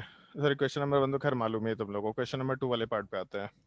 करना कुछ नहीं होगा, एक चीज़ का बस ध्यान रखना। जैसे दो तीन चीज़ तो हम लोग पहले ही डिस्कस कर चुके हैं। एक चीज़ बस ये ध्यान रखना कि नाइट्रोजन वाले पार्ट के साथ गिवन स्ट्रक्चर में कितने कार्बन अटैच्ड हैं, क्योंकि इसके बाद जो भी कार्बन अटैच होगा मिथाइल होगा, तो उसके बारे में सोचने की ज़रूरत तो नहीं है अपने को। बस ये देखना प्रोडक्ट बनाते वक्त क्या करना है, इस चीज़ को मेंशन कर रहे हैं। ये देखना कि नाइट्रोजन के ऊपर कितने हाइड्रोजन्स है। अगर हमको इस क्वेश्चन का प्रोडक्ट बनाना होगा तो जैसे यहाँ पे NH2 दे रखा, तो सबसे पहला पार्ट इन दोनों हाइड्रोजन को हम यहाँ से हटा करके दोनों हाइड्रोजन के बदले में दो मिथाइल ग्रुप कंसिडर करेंगे, तीसरा एक और मिथाइल ग्रुप कंसिडर करेंगे और एक पॉजिटिव चार्ज। अब इसके बाद जब यहाँ पे नाइट्रोजन से अटैच्ड मिथाइल वाले कार्बन को देखेंगे तो अपने काम का नहीं है, बट ऊपर वाला अल्फा कार्बन काम का है। यहाँ के साथ दो बीटा कार्बन अटैच्ड है, तो दोनों बीटा कार्बन के ऊपर नेगेटिव चार्ज बनाएंगे सबसे पहले। और दोनों में जब स्टेबिलिटी कंपेयर करेंगे तो यहाँ पे कोई प्लस एम रेजोनेंस इफेक्ट नहीं है। इसका मतलब स्टेबिलिटी कंपेयर करने के लिए 1 डिग्री पे ज़्यादा स्टेबल नेगेटिव चार्ज होगा, फिर 2 डिग्री वाले पार्ट पे। तो 1 डिग्री वाले पार्ट की तरफ से हम लोग हाइड्रोजन हटाएंगे, और दूसरा 2 डिग्री वाले पार्ट की तरफ से हम लोग हाइड्रोजन हटा करके मेजर प्रोडक्ट बना नहीं सकते, तो उसको छोड़ देंगे। तो 1 डिग्री वाले पार्ट से हाइड्रोजन के बॉन्ड को ब्रेक किया, अल्फा कार्बन और नाइट्रोजन के बॉन्ड को ब्रेक किया, तो प्रोडक्ट में जो 4 का कार्बन चेन है उसमें यहाँ पे डबल बॉन्ड का फॉर्मेशन हो गया। तो ये अपना मेजर प्रोडक्ट निकल के आ जाएगा पहले वाले केस में। तो ये थोड़ा ध्यान रखते हुए काम करना, जितना हाइड्रोजन है उतना methyl group plus 1 extra methyl group और पॉजिटिव चार्ज, उसके हिसाब से प्रोडक्ट बनाना, क्योंकि आगे सिक्वेंशियल रिएक्शन में इस चीज़ को यूज़ करेंगे हम लोग। फिर क्वेश्चन नंबर 2 की बात करते हैं। क्वेश्चन नंबर 2 वाले पार्ट में फिर से दो हाइड्रोजन है, तो अगर दो हाइड्रोजन है तो प्रोडक्ट बनाते वक्त हम लोग आराम से यहाँ पे ऐसा कर सकते थे कंसिडरेशन। जैसे मान लो ये प्रोडक्ट दे रखा, और इस प्रोडक्ट वाले पार्ट में यहाँ पे NH2 है, तो NH2 के जगह पे दो कार्बन चेन लगाया, तीसरा एक और कार्बन चेन लगाया और इस पे पॉजिटिव चार्ज। तो इसको तो हटाना ही है, बट जो जिस कार्बन से अटैच्ड है वो अल्फा कार्बन हो गया। अल्फा से अटैच्ड एक बीटा कार्बन, दूसरा बीटा कार्बन, तीसरा बीटा कार्बन, तो टोटल 3 प्रोडक्ट बन सकते हैं। अगर सवाल पूछेगा find the total number of product, तो 3 प्रोडक्ट। लेकिन मेजर कौन सा होगा, तो जो ऊपर वाला कार्बन है ये 1 डिग्री कार्बन है और कोई यहाँ प्लस एम माइनस एम नहीं है, तो यहाँ से हाइड्रोजन हटाया, अल्फा कार्बन और नाइट्रोजन के बॉन्ड को ब्रेक किया, तो इन दोनों के बीच में डबल बॉन्ड का फॉर्मेशन होगा। तो इसके हिसाब से अपने प्रोडक्ट में इधर डबल बॉन्ड बन गया, ऐसा बोला जा सकता है। ये अपना मेजर प्रोडक्ट निकल के आएगा। फिर उसके बाद क्वेश्चन नंबर 3 की बात करते हैं। चलो ये दोनों क्वेश्चन के बाद बाकी क्वेश्चन ट्राई करो पहले।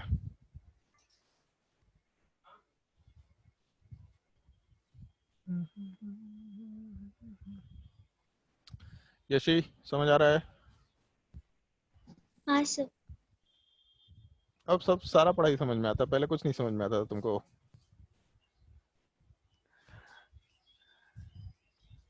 पहले पढ़ती ही नहीं थी।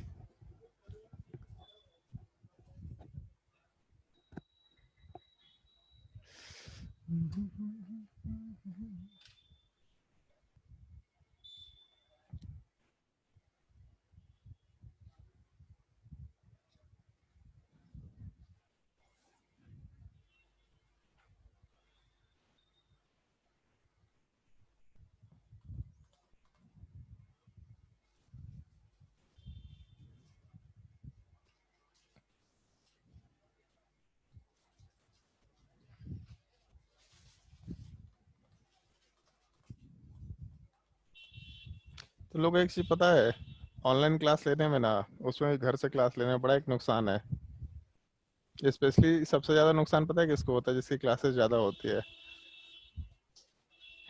क्योंकि बाकी सारे लोग खाना वाना खाते पीते रहते हैं, कुछ कुछ मज़ेदार चीज़ अलग करके खाते रहते हैं, और जिसकी क्लास चल रही है तो कुछ कुछ खा नहीं सकते क्योंकि क्लास चल रहा है, और लोग मज़े लेते रहते हैं। तो बहुत नुकसान होता है ऐसे में। और वीडियो वगैरह लगा दो तब तो और मुश्किल है। और दुनिया में इतने पापी लोग होते हैं, स्पेशली जो टीचर्स लोग हैं यहाँ के, इतने पापी लोग होते हैं और जानबूझ के लेकर के आते हैं कुछ खाने पीने का सामान, दिखा दिखा के खाते हैं।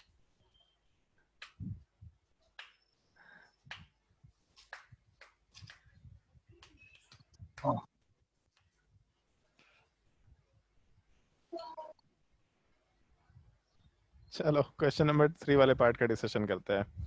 क्वेश्चन नंबर 3 वाले पार्ट को ऊपर हम लोग ऑलरेडी डिस्कस कर चुके हैं। जब हॉफमैन एग्जॉस्टिव एलिमिनेशन होगा तो इस केस में यहाँ पे एक कार्बन चेन वाला पार्ट ऐड कर देना है, मतलब एक हाइड्रोजन वाले पार्ट का एडिशन कर देना है और एक पॉजिटिव चार्ज। फिर alpha carbon alpha carbon alpha carbon, और उससे अटैच्ड एक बीटा कार्बन एक बीटा कार्बन एक बीटा कार्बन। लेकिन बीटा कार्बन के जब नेगेटिव चार्ज की स्टेबिलिटी कंपेयर करेंगे तो कहीं कोई प्लस या माइनस में इफेक्ट नहीं है, तो 1 डिग्री कार्बन पे बीटा वाला पार्ट पे नेगेटिव चार्ज ज़्यादा स्टेबल होगा, तो आराम से यहाँ के हाइड्रोजन को हटा के और नाइट्रोजन कार्बन के अल्फा कार्बन के बॉन्ड को ब्रेक करके इधर डबल बॉन्ड बना सकते हैं। तो एक चीज़ ध्यान रखना, एक तो डबल बॉन्ड बना कार्बन कार्बन का, उसके अलावा बाकी बचे पार्ट का थोड़ा ध्यान रखना है। जैसे नाइट्रोजन वाले पार्ट पे, अच्छा सॉरी हाइड्रोजन या कार्बन लगेगा, मिथाइल ग्रुप। नाइट्रोजन पे एक मिथाइल ग्रुप बच गया, एक प्रोपाइल ग्रुप बच गया और एक आइसोब्यूटाइल ग्रुप बच गया। तो इस चीज़ का ध्यान रखना, ये अपना मेजर प्रोडक्ट लिखेंगे हम लोग कार्बन चेन के रिस्पेक्ट में। बाकी बचा पार्ट ऊपर भी अभी मेंशन किया था आज। क्वेश्चन नंबर 4 ट्राई करके देखो, दिमाग लगाओ। और 5 बहुत अच्छा सवाल है, 5 अच्छे से सोच के देखना।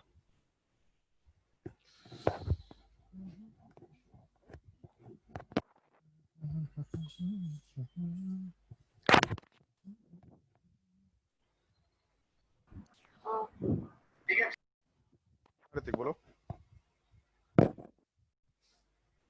क्या बोला ऋतिक?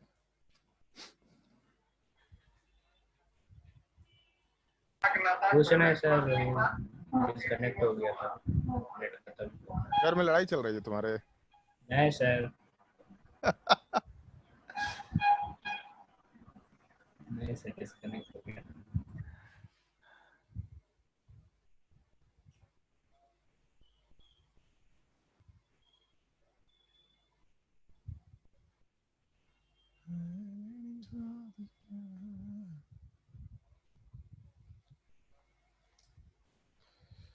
विशाल सर वीडियो अपलोड करने के लिए बोल दीजिए ना, एक बार फिर से बोल दीजिए, सर को ध्यान में आ जाएगा। और उनको बोलिएगा लिंक भेज देंगे उस ग्रुप में, रिवीजन वाले ग्रुप में लिंक भेज देंगे, वरना ध्यान से उतर जाएगा।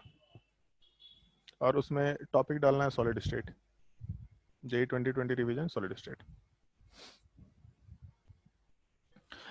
चलो क्वेश्चन नंबर 4 वाले पार्ट पे ध्यान दो। क्वेश्चन नंबर 4 वाले पार्ट का अगर डिस्कशन करेंगे तो सबसे पहला चीज़ तो ये कि यहाँ पे 2 स्टेप में हॉफमैन एग्जॉस्टिव एलिमिनेशन बोला है। तो जब पहला एलिमिनेशन कराएंगे तो एक हाइड्रोजन हटा, उसकी जगह पे एक मिथाइल ग्रुप आएगा, एक और मिथाइल ग्रुप आएगा और एक पॉजिटिव चार्ज आएगा। इसके बाद ये सवाल आज दिया हुआ था होमवर्क में, एक अल्फा कार्बन दूसरा अल्फा कार्बन और दोनों सेम टाइप का है, तो किसी भी एक को ले लेते हैं। फिर उसके बाद हम लोग ऐसा कंसिडर कर सकते हैं, इसी साइड वाले पार्ट को ले लेते हैं, 1 मिनट रुक जाओ। हाँ, फिर उसके बाद एक बीटा कार्बन है यहाँ पे, तो बीटा कार्बन से हाइड्रोजन के बॉन्ड को हटाएंगे और नाइट्रोजन और अल्फा कार्बन के बॉन्ड को हटाएंगे। तो जब इन दोनों के पार्ट को हटाएंगे तो प्रोडक्ट वाले पार्ट में नाइट्रोजन और अल्फा कार्बन का बॉन्ड हट गया, बट अल्फा कार्बन और बीटा कार्बन के बीच में डबल बॉन्ड बन गया। उसके बाद बचे हुए स्ट्रक्चर को जब हम लोग रिलेट करेंगे तो ऐसा कुछ स्ट्रक्चर आएगा, और नाइट्रोजन के ऊपर पॉजिटिव चार्ज हटने के बाद 2 मिथाइल ग्रुप, तो पी प्रोडक्ट ये निकल के आएगा। इस चीज़ का ध्यान रखना क्योंकि पूरा ग्रुप आपस में अटैच्ड है। फिर उसके बाद वापस से बोला है हॉफमैन एग्जॉस्टिव एलिमिनेशन कराना है, मतलब इसके बाद वापस से जो हम लोग का स्ट्रक्चर है, इस पार्टिकुलर स्ट्रक्चर में हम लोग के पास 2 मिथाइल ग्रुप है, तीसरा मिथाइल ग्रुप आएगा, यहाँ एक पॉजिटिव चार्ज बनेगा। फिर अब एक ही अल्फा कार्बन है जो अपने काम का है, ऊपर के अल्फा कार्बन काम के नहीं है, और एक ही बीटा कार्बन है। तो बीटा कार्बन से हाइड्रोजन हटा, नाइट्रोजन अल्फा कार्बन का बॉन्ड भी हटाना है। तो बेसिकली नाइट्रोजन के ऊपर हम लोग के पास 3 मिथाइल ग्रुप आ गए, उसके अलावा बाकी बचे हुए स्ट्रक्चर को वैसे ही बना दो। फिर यहाँ से हाइड्रोजन के बॉन्ड को हटाना था, फिर नाइट्रोजन और अल्फा कार्बन के बॉन्ड को हटाना था। तो इसको भी हटाया, इसको भी हटाया, और अल्फा कार्बन और बीटा कार्बन के बीच में डबल बॉन्ड बना दिए। तो ये चीज़ लिखो या ना लिखो कोई दिक्कत नहीं है, लेकिन ये पार्ट प्रोडक्ट में बनेगा ही बनेगा। ये अपना स्ट्रक्चर क्यू वाला पार्ट हो जाएगा, ऐसा बोला जा सकता है। अलका, IUPAC नोमेनक्लेचर बताइए इस क्यू वाले प्रोडक्ट का।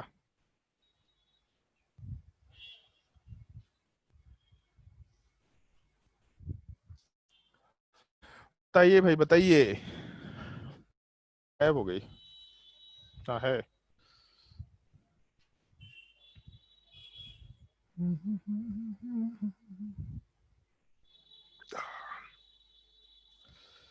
बोल ही नहीं रहा जी। 1,4 1,4 डाइइन। पूरा नाम बता, पूरा नाम। 1,4 डाइइन कर दी केवल। Pent 1,4 diene. पेंट 1,4। तुम में से किसी को लगता है कि ये नाम गलत है? किसी को भी लगता है कि नाम गलत है? Yes sir. वैभव को भी लगता है नाम गलत है, मोहन को भी लगता है। क्या गलत है भाई वैभव, बताओ। Sir ब्यूट 1,3 diene. ब्यूट 1 2 3 अबे चपंडुक आदमी।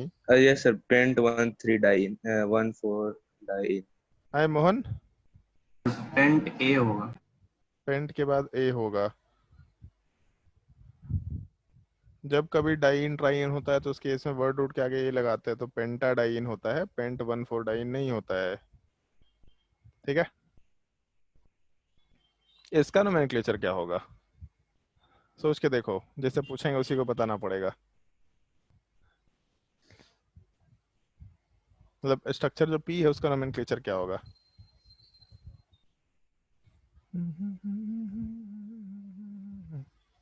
राहुल कालिंदी बताइए पी स्ट्रक्चर का नोमेनक्लेचर।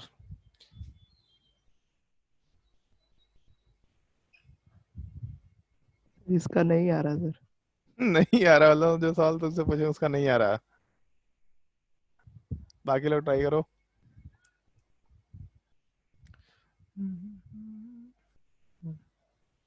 संकेत क्या आंसर होगा?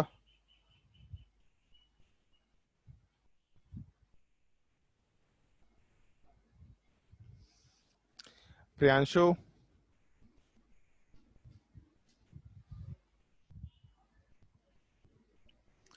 हाय प्रियांशु। सोच रहे हैं सर। सोच रहे हैं सर।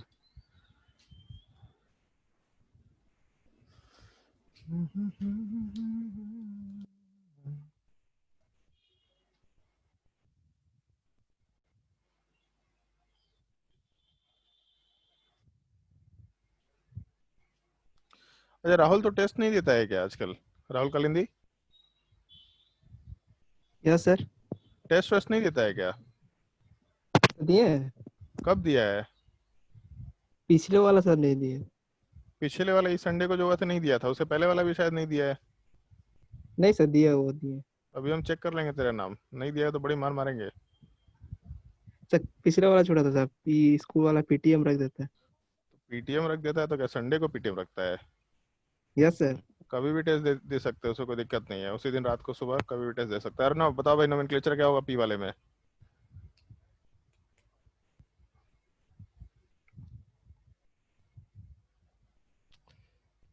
कोई नहीं बता रहा है जी। सूरज थोड़ा रोशनी डालिए।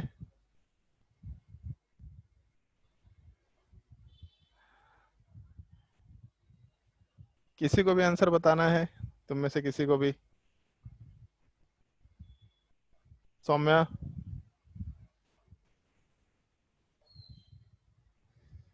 बस भाई साहब सब नोमेनक्लेचर भूल गए। रुको अगले वाले टेस्ट में तुम्हारे नोमेनक्लेचर का सिलेबस डाल देते हैं। केवल नोमेनक्लेचर, और कोई टॉपिक नहीं रहेगा। मजा ही आ जाएगा हमको। ढूंढ करके देखना नोमेनक्लेचर क्या होगा इसका। चलो क्वेश्चन नंबर 3 की बात करते हैं, सॉरी 5 की बात करते हैं। 5 वाले केस में हम केवल प्रोडक्ट बना रहे हैं। अगर पी वाला स्ट्रक्चर बनाए तो पी वाला स्ट्रक्चर कुछ इस टाइप का आएगा।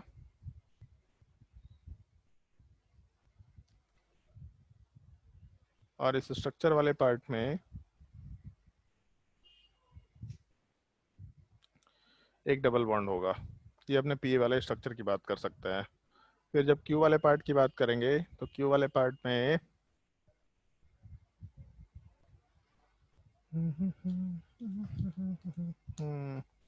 क्यू वाले पार्ट में ऐसा कुछ स्ट्रक्चर रहेगा, सॉरी नाइट्रोजन पे एक मिथाइल ग्रुप भी रहेगा।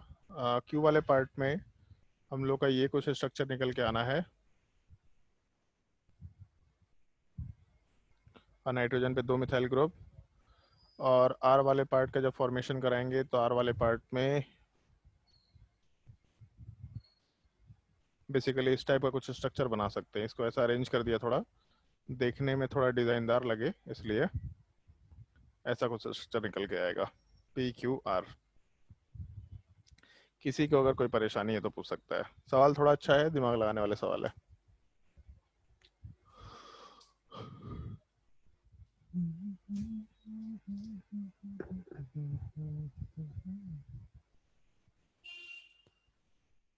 बताओ अभी क्वेश्चन नंबर 5 में अगर किसी को कोई डाउट है तो, कुछ भी डाउट है आराम से पूछ लो, और अगर इसमें डाउट नहीं है तो आज के लिए हम क्लास यहीं पे खैर एंड करते हैं।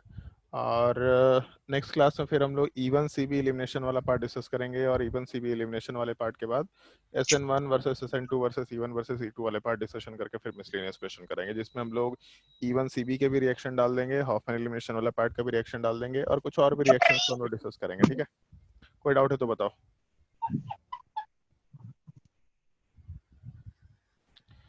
जल्दी बोलो, कोई डाउट है?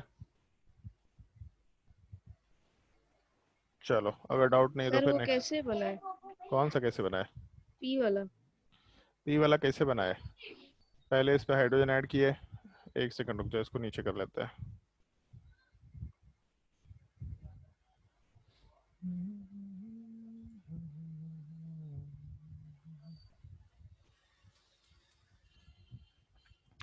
पहले इसमें मिथाइलेशन हुआ, तो जब मिथाइलेशन होगा तब उसके इसमें एक पॉजिटिव चार्ज आएगा।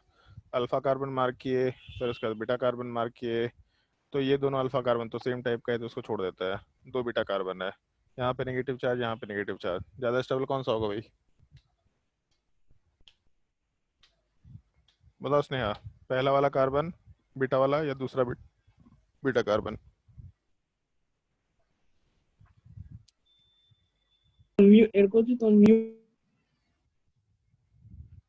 स्नेहा जल्दी बताओ। सर 1 वाला। 1 वाला। तो जब 1 वाला पार्ट नेगेटिव चार्ज ज़्यादा स्टेबल होगा तो यहाँ के बॉन्ड को ब्रेक करेंगे, यहाँ के हाइड्रोजन को रिमूव करेंगे, अल्फा कार्बन बीटा कार्बन में डबल बॉन्ड बनाएंगे। तो जब डबल बॉन्ड बना तो अगर स्ट्रक्चर को देख के दिमाग लगा सकते हैं तो पता चल जाएगा कि अपने पास नाइट्रोजन को इंक्लूड करते हुए 1 कार्बन, 2 कार्बन, 3, 4, 5, तो नाइट्रोजन को इंक्लूड करके एक 5 मेंबर रिंग है बेसिकली। और उसमें नाइट्रोजन के साथ अटैच्ड कार्बन से अटैच्ड कार्बन पे, तो नाइट्रोजन से अटैच्ड कार्बन से अटैच्ड कार्बन पे एक मिथाइल ग्रुप है, जिस सॉरी एक इथिनाइल ग्रुप है, डबल बॉन्ड वाला पार्ट, ये स्ट्रक्चर बना दिए। फिर उसके बाद वापस से होपन एग्जॉस्टिव एलिमिनेशन, तो इस स्ट्रक्चर वाले पार्ट में अब हम लोग यहाँ पे hydrogen sorry carbon chain add किए, पॉजिटिव चार्ज।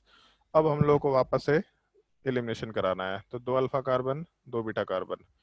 अब इस बार बीटा 1 बीटा 2 में ज़्यादा स्टेबल कौन सा है?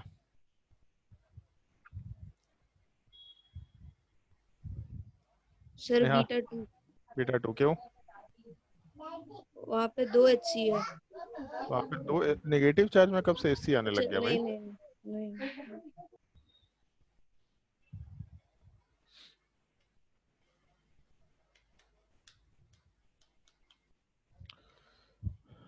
सौम्या, बीटा 1 और बीटा 2 में ज़्यादा स्टेबल कौन सा होगा? क्या सर? बीटा 1 के ऊपर नेगेटिव चार्ज और बीटा 2 के ऊपर नेगेटिव चार्ज, दोनों में ज़्यादा स्टेबल कौन सा होगा? सर बीटा 1 क्यों? रेजोनेंस में जा सकता है। रेजोनेंस में जा सकता है, तो इस केस में इन दोनों नेगेटिव चार्ज में यहाँ रेजोनेंस इफेक्ट एग्जिस्ट कर रहा है, तो 3 डिग्री कार्बन से मतलब नहीं होगा, रेजोनेंस वाले पार्ट से मतलब होगा।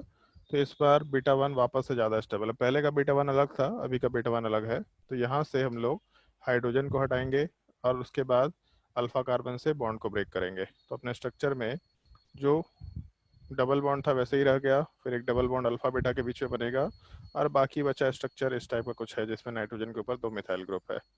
फिर उसके बाद अगला स्ट्रक्चर तो मेरे हिसाब से मिथाइल ग्रुप ऐड करो, पॉजिटिव चार्ज आएगा, अल्फा कार्बन बीटा कार्बन, यहाँ से बीटा से हाइड्रोजन हटाया, अल्फा कार्बन से इसको ब्रेक किया, डबल बॉन्ड का फॉर्मेशन, आराम से स्ट्रक्चर निकल के आ जाएगा। चलो आज के लिए क्लास एंड करते हैं। आज कोई होमवर्क भी नहीं दे रहे, जितना होमवर्क दे रखे उसको कंप्लीट करना, जो डीपीपी मिलेगा उस डीपीपी वाले पार्ट को सॉल्व कर लेना, और उसके बाद फिर हम लोग आराम से। वैसे तुम लोगों को हॉफमैन एग्जॉस्टिव मिथाइलेशन से रिलेटेड कोई होमवर्क दिया था क्या? मतलब ये हॉफमैन एलिमिनेशन से रिलेटेड कोई सवाल होमवर्क दिए थे क्या तुम लोगों को? कुछ आइडिया है? चलो अगर नहीं दिए थे तो एक बार देख लेते हैं क्वेश्चंस को।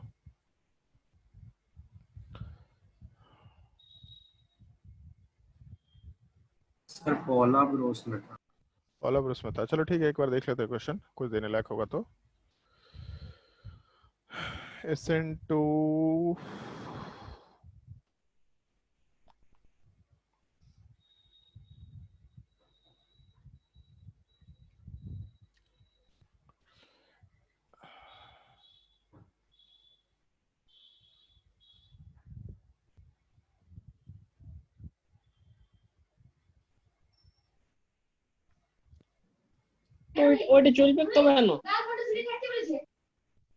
कौन हल्ला करते रहता है जी?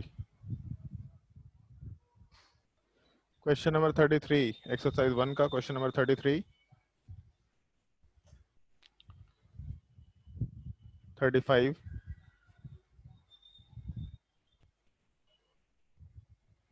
इवन से ये बहुत एलिमेंट्री रिएक्शन है, उसमें एक तो टॉटोमरेशन का कुछ पार्ट था, और जो हम लोग अभी तक पढ़े हैं बीटा कार्बन के ऊपर नेगेटिव चार्ज, उसी का थोड़ा एक्सटेंडेड पार्ट है। बहुत सिंपल सा पार्ट है, मुश्किल से हमको लगता है 15-20 मिनट का टॉपिक है। कुछ सर्टेन टाइप के क्वेश्चन है जिसका ध्यान रखना होता है वहाँ पे। उसके बाद 46 का शायद सेकंड पार्ट दे चुके थे, थर्ड पार्ट भी नोट कर लेना, मतलब 46 नंबर पूरा ही कंप्लीट कर लेना।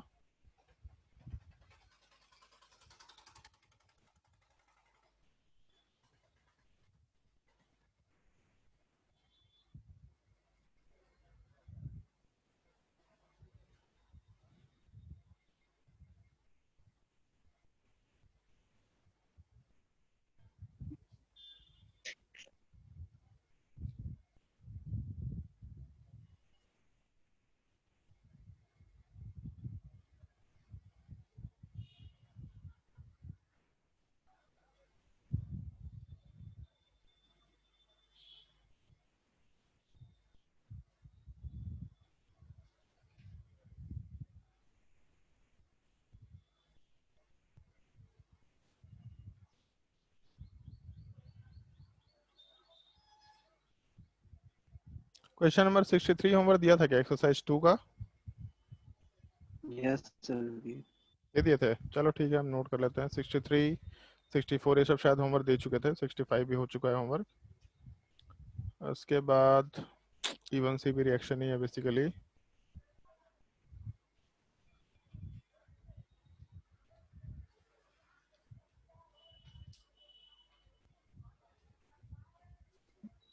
আমি একটা জিনিস বুঝতে পারছি না, কি রে বল, আমি একটা জিনিস বুঝতে পারছি না। ওই 72 वाला क्वेश्चन नोट कर लो, 72।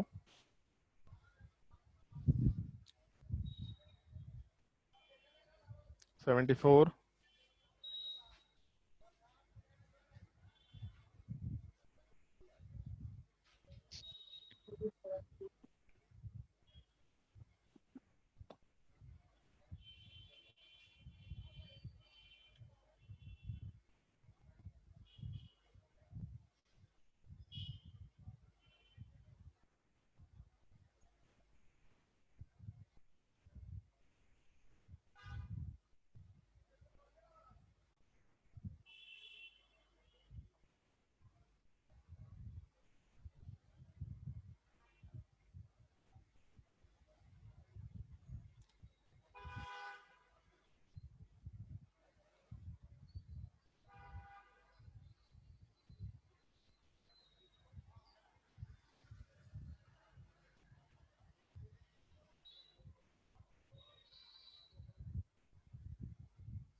क्वेश्चन नंबर 34 एक्सरसाइज 3 का,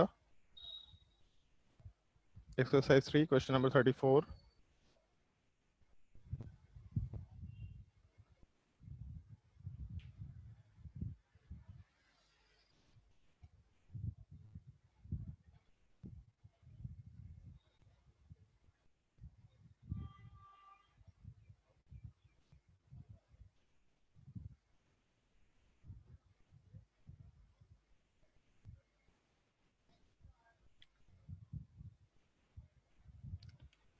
question number 21, more than one correct option का, 21, 22,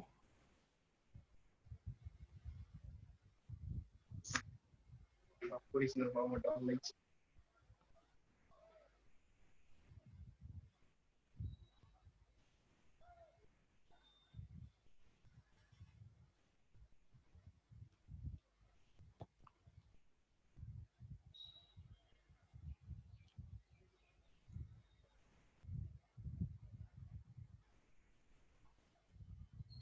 इंटीजर टाइप वाले पार्ट में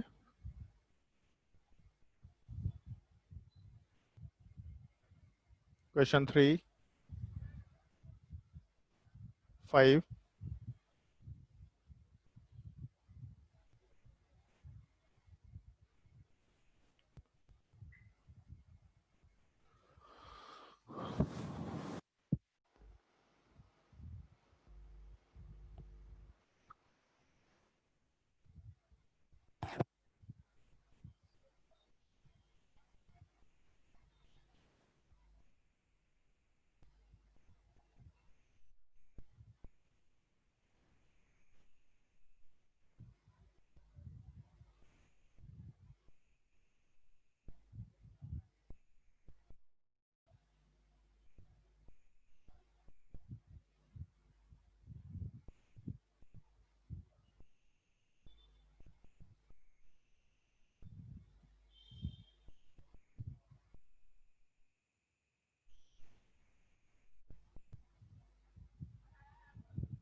कॉम्प्रिहेंशन 2 जो आज बताया एग्जैक्टली वही चीज़ है, कॉम्प्रिहेंशन 2।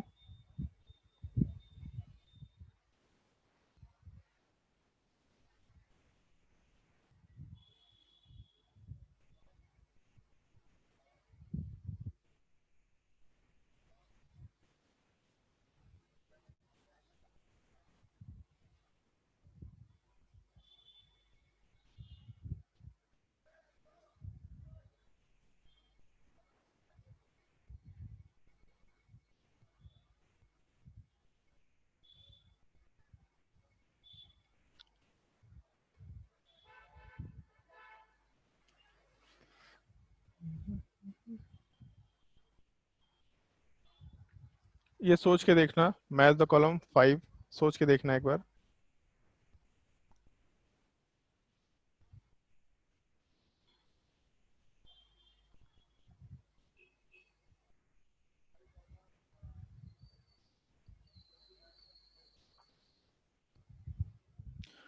ठीक है, इतने क्वेश्चन ट्राई कर लेना, नेक्स्ट क्लास में फिर कंटिन्यू करते हैं।